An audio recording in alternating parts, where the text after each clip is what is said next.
magpakilala po natin yung driver yan. Hello guys.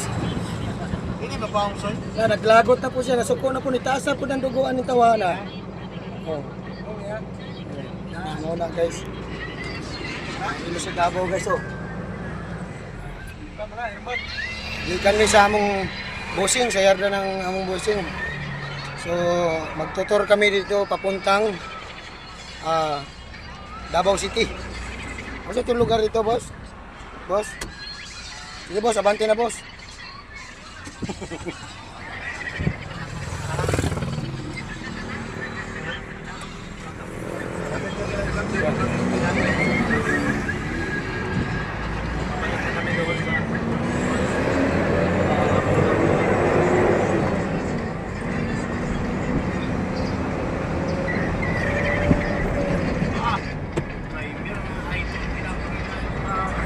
Ah.